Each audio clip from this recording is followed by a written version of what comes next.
Your ancestors didn't survive dirty water. They avoided it. That's the part the question gets backwards. It assumes they were drinking something foul every day and somehow toughing it out. That ancient life meant a permanently upset stomach and an early death by dysentery.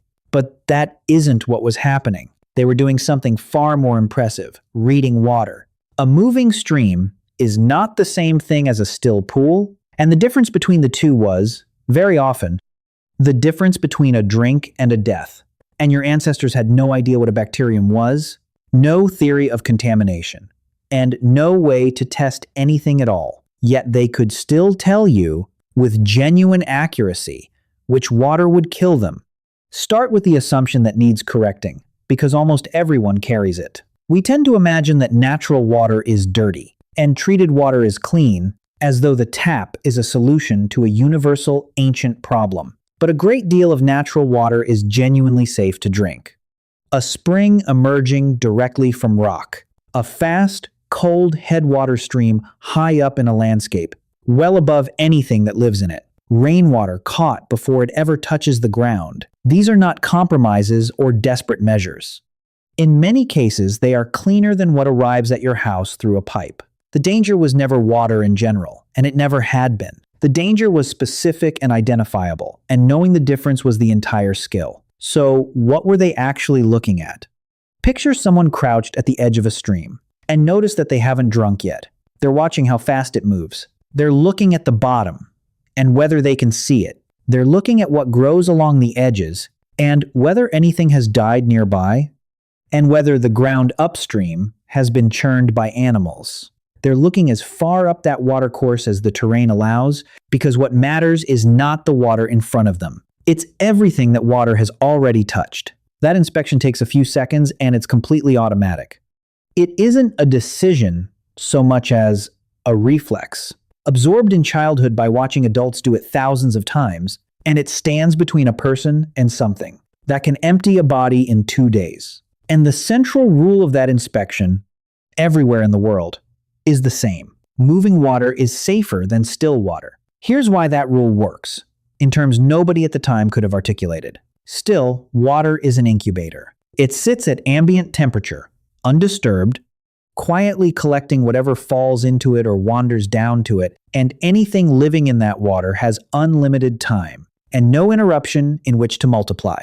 A stagnant pool is not a container of water with a little contamination floating in it. It is a culture medium, and it has been running uninterrupted since the last time it rained. Moving water does the opposite on several fronts simultaneously. It dilutes, so that whatever enters is immediately carried off, and spread thin rather than accumulating. It aerates, tumbling over rocks and picking up oxygen, which is actively hostile to a whole range of the organisms that thrive in stagnation. It tends to be colder, particularly at higher elevations and closer to its source, and cold slows biological growth substantially. And most importantly, it does not sit still anywhere long enough for a population of anything to establish itself. None of that was known, not one part of it, but all of it was observed in the only way available to people with no instruments and no theory. Those who drank from fast, cold, clear streams stayed well, and those who drank from warm, still pools got sick. Repeatedly, predictably, across enough generations that the pattern hardened into absolute certainty. The rule was completely correct, and nobody could explain it. That describes an enormous amount of ancient survival knowledge, and it is worth noticing how well it worked anyway. Then there is the second layer, which isn't about judging water in the moment at all. It's about already knowing. A band living in a territory doesn't evaluate every water source from scratch. They carry a detailed map, not on anything, but in the collective memory of the group, which spring runs year-round and which one fails in a dry season. Which stretch of river is safe above the bend, and which is not below it. Where water can be found in the driest month, and which sources have made people ill before. That knowledge was accumulated across generations and transmitted by being spoken and shown. A child learns the safe water of their territory the way they learn its dangerous animals and its useful plants, as a fundamental part of knowing where they live, which means that in familiar country, Most of the judgment had been made long before anyone got thirsty.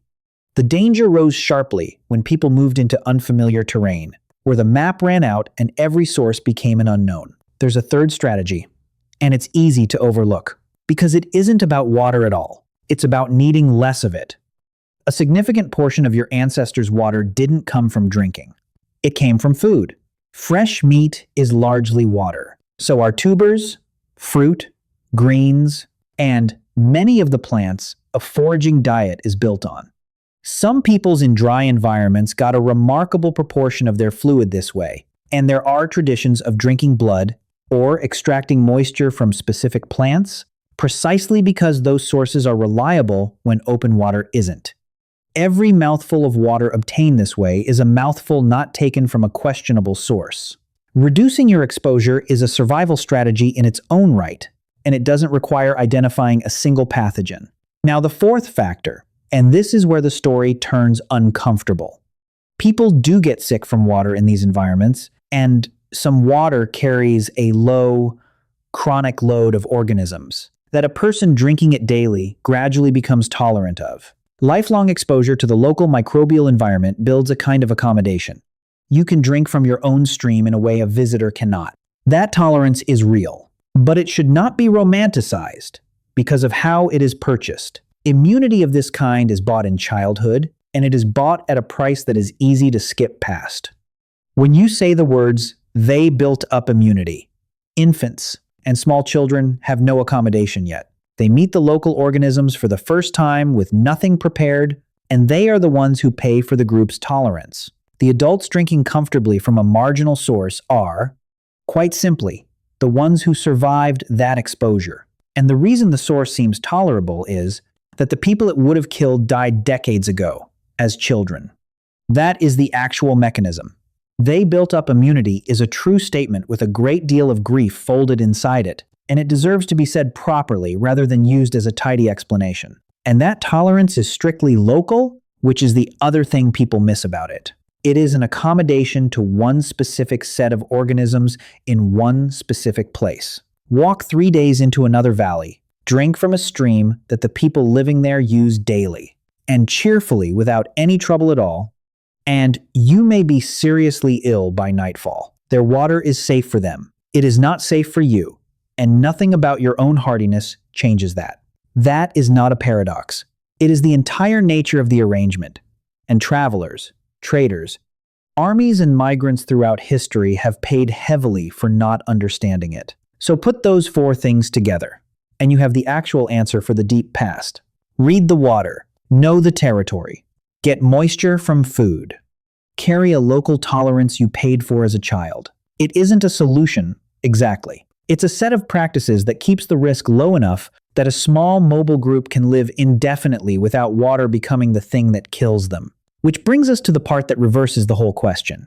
Humans got worse at this, not gradually and not through forgetting. Water became dramatically more dangerous at a specific moment in human history, and that moment is the one we usually describe as an achievement: settling down. Think about what a village actually does to water, mechanically. A band of 30 people moving through a landscape produces waste that is spread thin across a very wide area, and then left behind entirely when the group moves on. Nothing accumulates anywhere. The land absorbs it, weather and time break it down, and by the time those people pass through again months later, or a year, the place has cleaned itself. Mobility isn't just a way of finding food. It's a sanitation system that requires no infrastructure and no understanding of why it works.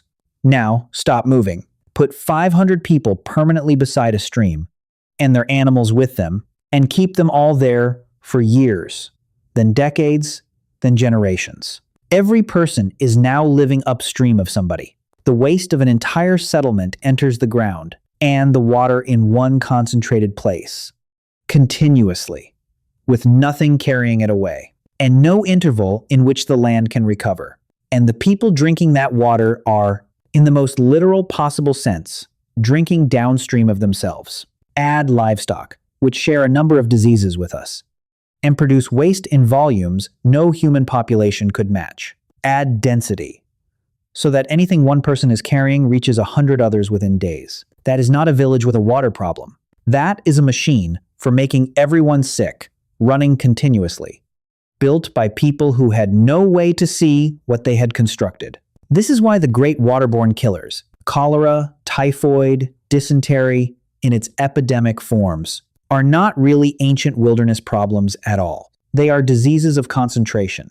They require a large number of people sharing a water supply and staying in one place long enough for a cycle of transmission to establish itself. Foragers moving in small groups largely did not experience them, and not because they were tougher or cleaner or wiser. The conditions those diseases need simply did not exist yet. We built the problem. Then we spent thousands of years trying to solve it. And the solutions, for most of that time, were arrived at without any understanding of what they were solving. Fermentation is the great one. Beer and other fermented drinks are frequently safer than the water they are made from, for two reasons stacked together. The water is usually boiled at some stage of the process, and the alcohol and acidity. That result create an environment hostile to a good many of the organisms that would otherwise be living in it. Across the ancient and medieval world, people drank fermented beverages daily, at every age, including children, as ordinary hydration rather than as anything special. They were not drinking to get drunk. Most of these drinks were weak by modern standards. They were drinking the thing that reliably did not make them ill, chosen for exactly that reason by people who could not have told you a single true sentence about why it worked. Boiling arrives in the same disguise. Cultures that drank hot infusions, tea, and its many equivalents around the world were boiling their water for reasons of taste, or medicine, or ritual, or simple warmth, and receiving sterilization as an entirely unintended side effect. The same is true of soups and broths, which appear in virtually every cuisine on Earth. In every one of these cases, the practice spread because the people who did it stayed healthier than the people who didn't, and that is enough for a custom to take permanent hold without anyone ever arriving at a correct explanation of the mechanism. So come back now to a tap. You turn a handle and water comes out, and you drink it without any evaluation whatsoever. You don't look at it. You don't hold it up to the light, or smell it, or consider where it came from, and what it passed through on the way. You don't ask whether anything died upstream, or whether the season has been wet, or whether you're in familiar country, or whether this is the particular source your body happens to know. Every single one of those judgments still exists. They have simply been moved somewhere else, made by people you will never meet, hours or days before the water reaches you. The entire ancient skill of reading water, industrialized, standardized, and made completely invisible to the person drinking. And the strangest part is that your body kept its half of the arrangement anyway. You still have the reflex that recoils at water, which is cloudy, or smells wrong, or has something floating in it. And that reflex is the same instrument your ancestors used to make a life or death judgment in 2 seconds at the edge of a stream. It is a survival skill with almost nothing left to do, firing occasionally at a swimming pool, or a glass that has been sitting out since yesterday. Your ancestors could not see what was in the water. They simply learned, at enormous cost and across many generations, which water could be trusted.